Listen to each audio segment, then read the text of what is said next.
والتليفون كان مكالمة من الجيران بيبلغوها انهم لقوا جوي جوزها مقتول في بيته وانهم بلغوا البوليس. رجعت كريستي بسرعة على البيت عشان تعرف ايه اللي حصل. جريمة بشعة ومليانة خبث وحقد، واللي نفذ الجريمة ما اكتفاش بالقتل لكن كان عايز يدمر ناس تانية ويشركهم معاه، ولما اختار يودي حد في داهية اختار أقرب الناس ليه. جريمة قتل، لكن مش هي دي المشكلة الحقيقية في القاتل اللي ورا الجريمة، واللي فضلت الناس محتارة سنين في هل هو قتل فعلا ولا لا. القضية دي من أغرب القضايا اللي هتسمعها في حياتك لأن تفاصيلها غريبة ومش متوقعة. بس يا ريت قبل ما نبدأ في القصة تعمل لايك واشتراك للقناة عشان يوصلك كل جديد.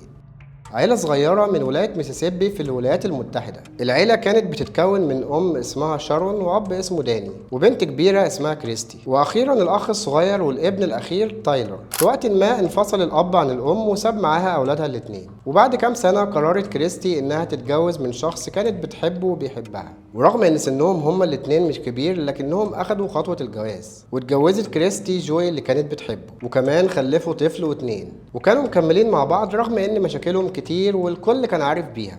كانوا دايما على خناق ومش مستقرين، وعلى كلام كريستي فجوي عصبي جدا. لكن المشاكل اخدت شكل اكبر لما استضاف برنامج اسمه مونتل ويليامز الزوجين، وده برنامج بيتكلم عن المشاكل الزوجية. وفي البرنامج قالت كريستي على الهوا ان الطفلة الاخيرة مش بنت جوي، وانه كان عارف ده ومع ذلك كتبها باسمه، وقال مش همه بنت مين. يعني اعترفت كريستي على الهوا قدام الكل بخيانتها. ورغم تقبل جوي للبنت وانه كتبها باسمه لكن الخلافات كانت مستمرة ما بينهم. في الوقت ده كانت كريستي قربت لعيلتها خصوصا اخوها الصغير تايلور. بدأت تخرج معاه هي واولادها ويتفسحوا سوا، وتايلور ارتبط بكريستي واولادها جدا لدرجة انه كان بيكتب في المقالات في المدرسة انه بيحب كريستي اكتر من نفسه، وكانت الحياة عموما ماشية كويس. وفي يوم 12 مايو 2003 كان متفق تايلور مع كريستي انه هيخرج معاها هي واولادها يتفسحوا ويروحوا الشاطئ، وفعلا راح تايلور لكريستي واخدها وراحوا الشاطئ. قضوا اليوم هناك واتبسطوا جدا، لكن وهم راجعين في الطريق جه تليفون لكريستي، والتليفون كان مكالمة من الجيران بيبلغوها انهم لقوا جوي جوزها مقتول في بيته وانهم بلغوا البوليس. رجعت كريستي بسرعة على البيت عشان تعرف ايه اللي حصل، وفي البيت لقت جثة جوزها والبوليس والدنيا مقلوبة. واتقبض على كريستي لان في الجرائم دي المشتبه به الاول بيكون الزوجة. وبدأت التحقيقات مع كريستي ومع تايلور اخوها. تايلور قال انه ما شافش حاجة ولا يعرف حاجة، كل اللي هو فاكره انه كان مستني كريستي في العربية ومشغل الراديو. بعدها سمع صوت دوشة بس ما اهتمش، وبعد دقايق خرجت كريستي وراحوا الشاطئ. كريستي بعد تحقيقات كتير قالت انها شافت كل حاجة، وان تايلور اخوها هو اللي قتل جوي جوزها لانه كان ما بيحبهوش، وان تايلور هو اللي رسم الخطة وهو اللي داس على الزناد وقتله. في الوقت اللي قالت فيه كريستي كده كان تايلور روح البيت مع امه، عشان كده بعتوا وجابوا تايلور عشان يكملوا التحقيقات. وبمجرد ما جه تايلور مع شارون امه خدوه لوحده في اوضه التحقيقات، وامه كانت هتتجنن عليه وكانت بتطلب منهم يخلوها معاه. وفي اوضه التحقيقات دخلت كريستي على تايلور وهي لابسه طقم السجن، وايدها الاتنين محطوط فيهم كلبشات وكانت منهاره تماما. وقعدت كريستي شويه مع تايلور لوحدهم وبعدين طلعت. ولما طلعت ودخل الضابط عشان التحقيق كان تايلور مستعد انه يعترف بكل حاجه. تايلور اعترف ان هو كريستي اللي عملوا كده، وان هو اللي خطط، وان هو كمان اللي داس على الزناد، وانه قتله، وكريستي بس كانت موجوده لكن ما عملتش حاجه. ولما اخيرا سمحوا لشارون امه تدخل له كان خلاص اعترف بكل حاجه، وقال لها بالنص انه اعترف بالحقيقه وانه هو واخته اللي عملوا كده. طفل عمره 13 سنة اتحط في غرفة تحقيقات كل الفترة دي، واعترف بجريمة بشعة جدا، وعشان كده اتحولت القضية لقضية رأي عام في الوقت ده. الدنيا كلها اتقلبت على تايلور، وهيئة المحلفين خلال المحاكمات كانت مقتنعة انه مذنب،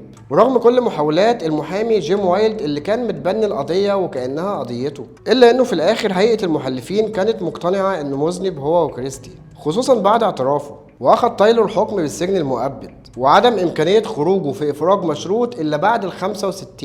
وكانت صدمة كبيرة لتايلور، خصوصا ان اتسجن في سجن اسمه والنت جروف، واللي هو اكبر منشأة اصلاحية للشباب في الولايات المتحدة. ولقى تايلور ان اوضته لا فيها سرير ولا حمام، مجرد كرسي اسمنتي في الركن وبس.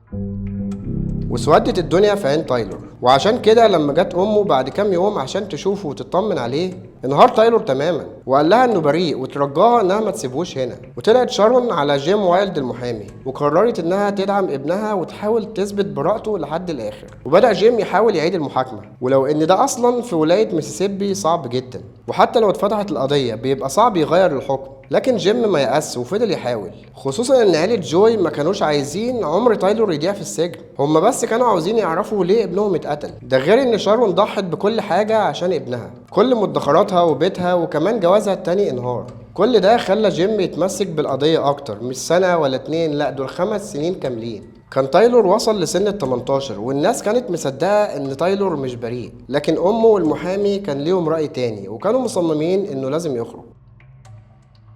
سنة 2007 يعني بعد سجن تايلور 5 سنين بحالهم، أخيرا لقى المحامي معلومة يتسند عليها عشان يرضوا يعيدوا فتح القضية. جيم المحامي اكتشف إن الطبيب الشرعي اللي اتعامل مع جثة جوي ما كانش معتمد، وإن في تضارب في الأقوال ما بين كلام كريستي وكلام تايلور، وده لوحده كان المفروض يخلي التحقيقات تتعاد، لكن كان واضح إنهم كانوا عايزين يخلصوا القضية وخلاص. وبناء على الكلام ده راح جيم وطالب بإعادة فتح القضية، والمفروض هنا إن دي أسباب كافية لإلغاء الحكم وإعادة فتح القضية. لكن الغريب هنا موقف المحكمة، لأنهم قبلوا يلغوا الحكم لكن ما كانوش عايزين يعيدوا المحاكمة، وعشان كده عرضوا على تايلور إنه يعترف بالجريمة مقابل إنهم يعتبروها قضية قتل بدون عمد ويطلع بعد كام شهر. لكن تايلور كان مصمم إنه بريء وعايز الحكم يتعاد. في الوقت ده الناس ما كانتش فاهمة، طيب لو انت بريء اعترفت ليه؟ وفي ناس كتير ما كانتش مصدقاه، منهم المدعي العام اللي كان مصمم ان تايلور عايز يخرج من السجن عشان كده غير اقواله. على كل حال القضيه اتفتحت تاني برضه، وجيم المحامي كان مقتنع جدا ببراءه موكله، وكان واضح جدا انه اتعلق بالقضيه دي بشكل شخصي مع ان ده مش مهني. جيم كان شايف ان تايلور لازم يخرج وانه مظلوم،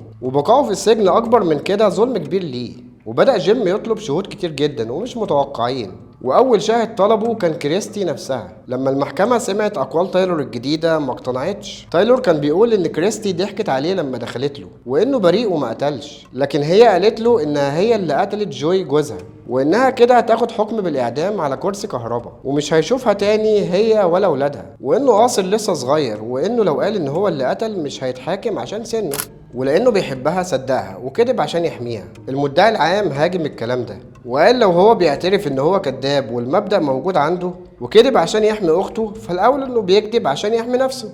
وكان مصمم ان تايلور كذاب ومش بيقول الحقيقه، واعتمد تايلور هو وجيم المحامي على شهاده كريستي. كده كده هي اتحكم عليها بالاعدام، فكانوا متوقعين انها تحاول تبرئ اخوها، والناس كانت متوقعه ان لو تايلور فعلا بريء فكريستي اكيد هتبرئه، خصوصا انها خلاص اخدت حكم الاعدام. لكن كريستي ما برئتش تايلور ولا حتى ادانته. كريستي التزمت الصمت طول فتره وقوفها في المحكمه، ورفضت تجاوب من الاساس على اي سؤال.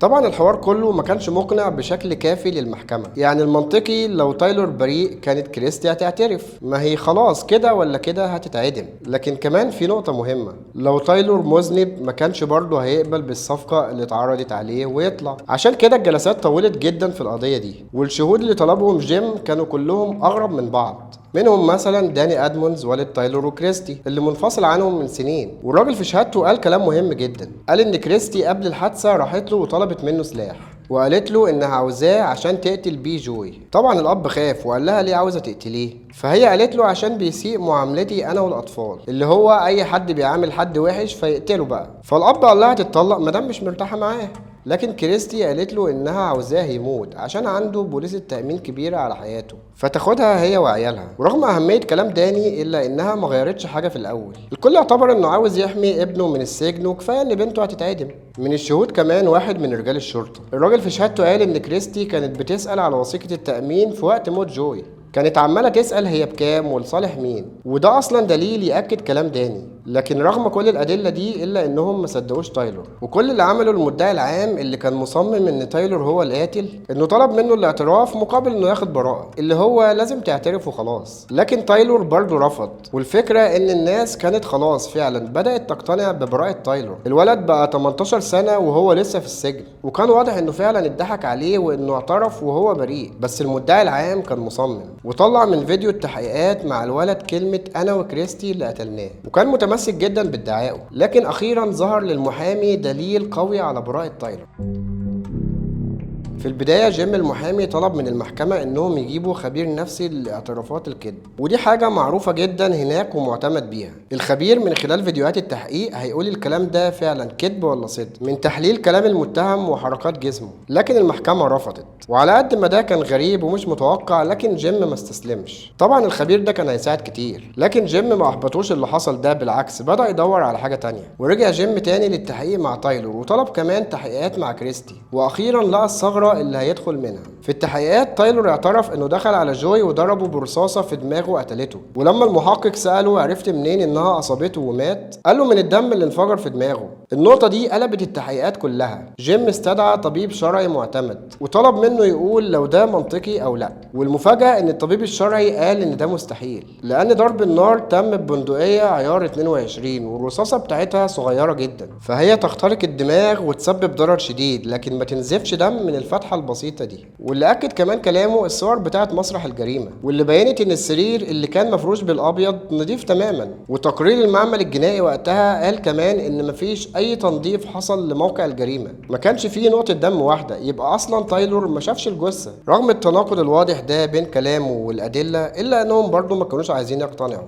والمدعي العام فضل يقول ان كريستي مستحيل تعمل ده لوحدها، وان تايلور بيكذب، وحاول يأثر على هيئة المحلفين بخطاب عاطفي. لكن جيم المحامي رد عليه بخطاب اعمق ودخل من الناحية الدينية، وقال ان المدعي العام بيتكلم كأنه شاف بعينه، لكن هو متأكد من كلام تايلور وعارف انه بريء، وكلنا هنقف قدام ربنا، ولو يوم القيامة كلنا هنقف قدام ربنا ونتحاسب. فهو لو اتسأل عن الجلسة دي يحب يقول انه كان في صف تايلور المظلوم وكان بيطالب ببراءته. الكلام والأدلة أثروا على هيئة المحلفين، وفي خلال 4 ساعات طلع الحكم ببراءة تايلور أخيرا. بعد 5 سنين كاملين طلع فعلا تايلور بريء، وكانت كل الاتهامات والاعترافات دي كده. تايلور كمل حياته بعد ما خرج من السجن وموقفهاش، خصوصا انه فهم ان اخته لما بدأت تقرب منه كان ده نفس التوقيت بالظبط اللي بدأت تفكر فيه في قتل جوزها. يعني من الأول كانت ناوية تورطه. هو خرج على بيت امه وفضل كام شهر، وبعدها قرر يسيب المسيسيبي كلها لان وشه بقى معروف هناك من الاخبار. وبعدها راح يدرس واختار تخصص تقني طبي مسعف طوارئ،